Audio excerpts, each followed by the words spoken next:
I think we can use ChatGPT for a little bit of help with our language learning. I wanted to be able to use it to do conversations, but I ran into a problem, and that is that I'm just using the free ChatGPT. And I think the advanced voice mode that they've introduced could probably do conversations effectively with proper accent and everything. But the advanced voice mode at this time is only 15 minutes a month. And so it's really just a demo to get you hooked to make you want to subscribe. And so the standard voice mode um, doesn't actually analyze your speech. It just converts your whatever you say into text, and then that's what ChatGPT reads. And then by same token, ChatGPT says something back to you in text, and it gets converted to speech. So uh, sometimes that means he just like or it just like forgets to have an accent. Sometimes it means that when you say something in Spanish or whatever, it doesn't realize that and tries to turn them into English words and so on.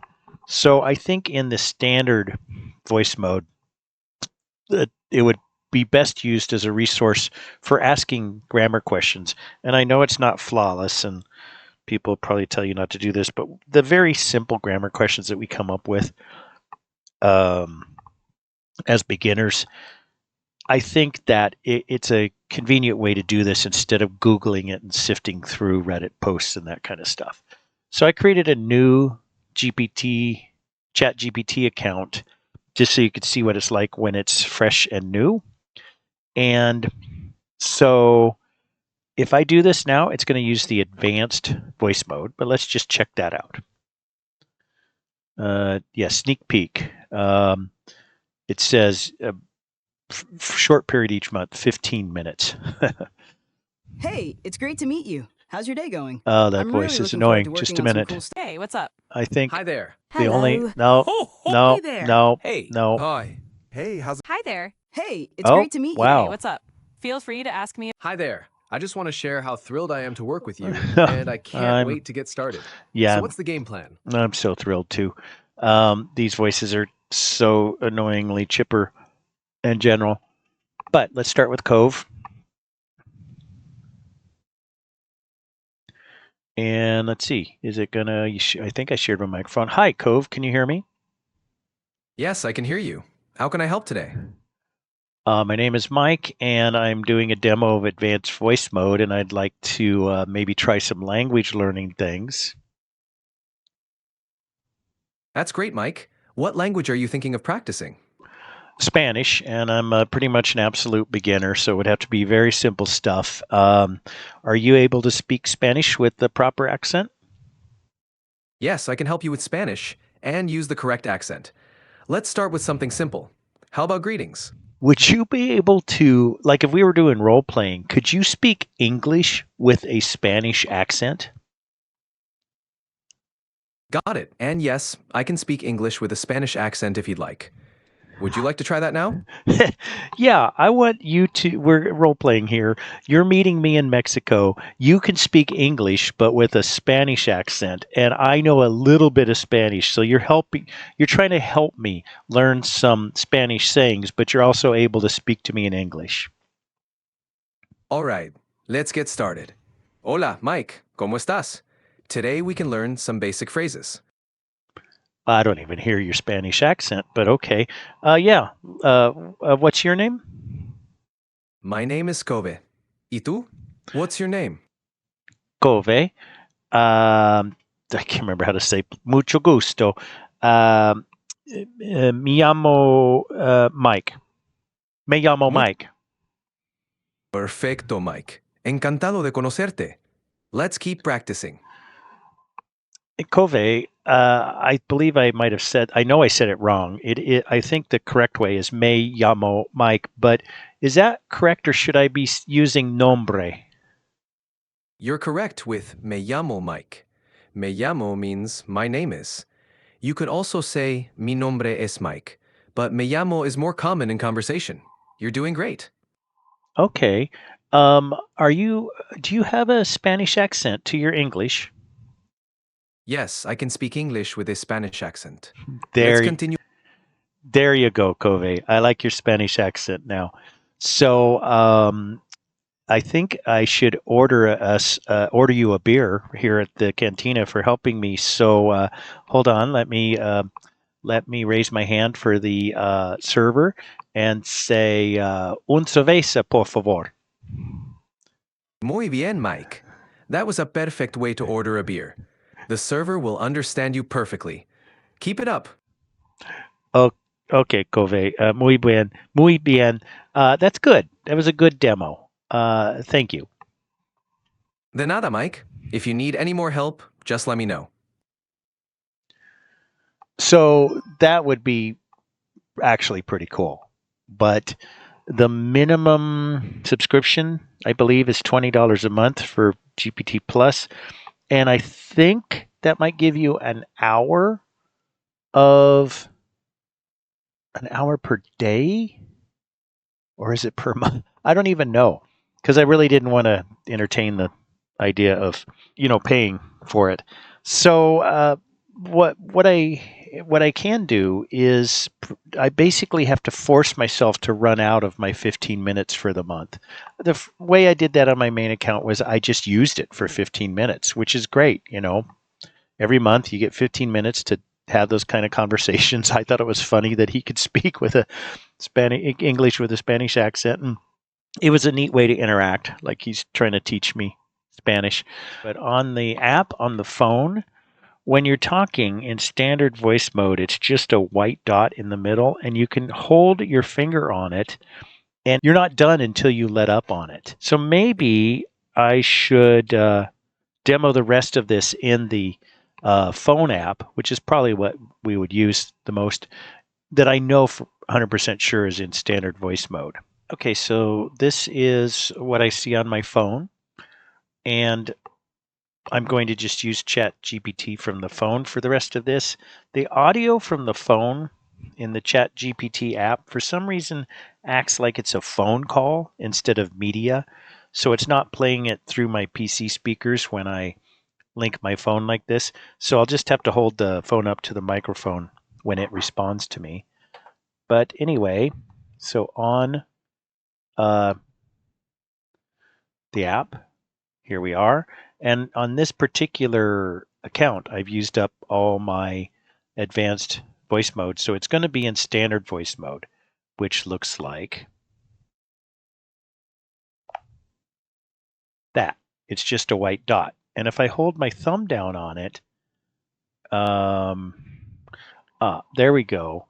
I held my finger down on the white button this time, and it changed it to this mode where I can have pauses in my speech, so you don't feel the pressure to and and try to keep it from answering you like it was doing.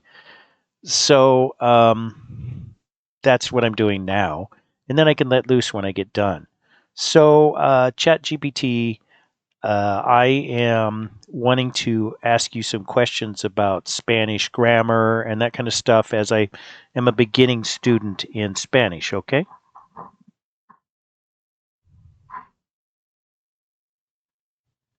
Got it. Feel free to ask any questions about Spanish grammar or anything else you're curious about. I'm here to help. Okay, so my first question is that several of the apps I learned from teach me formal Spanish, and yet people I talk to in that I work with or whatever, they tend to use informal, so then I get confused.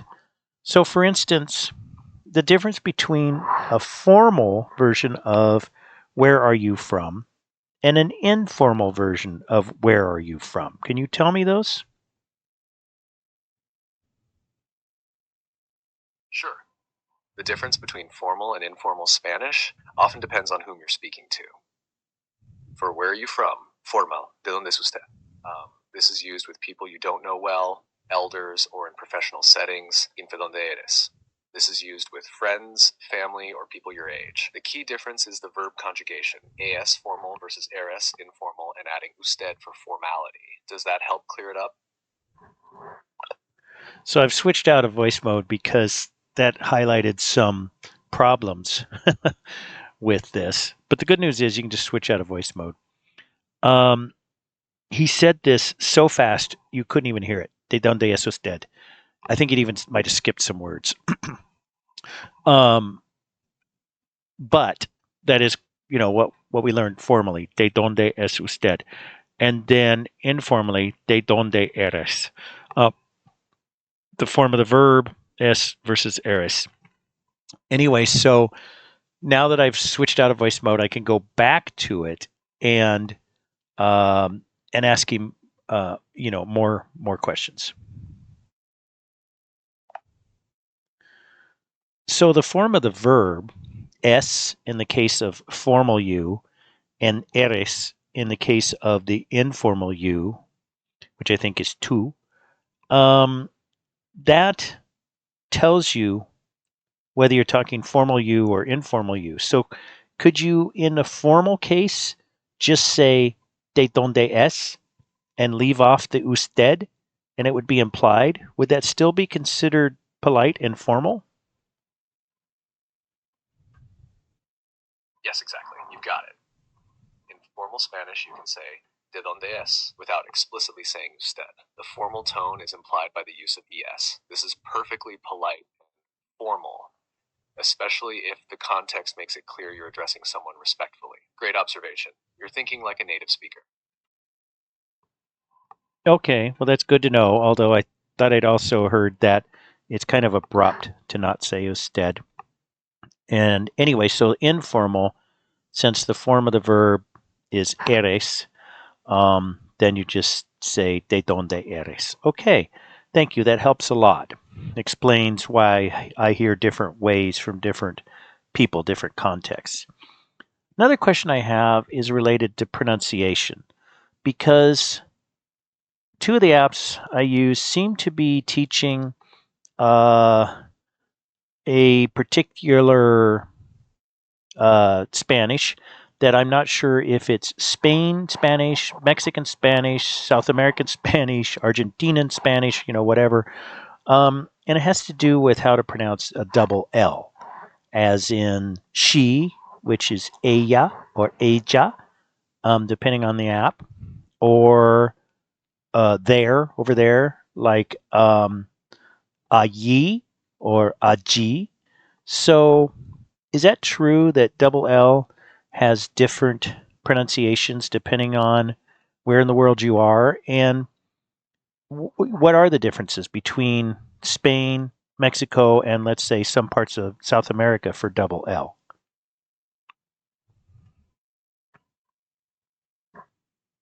You're absolutely right.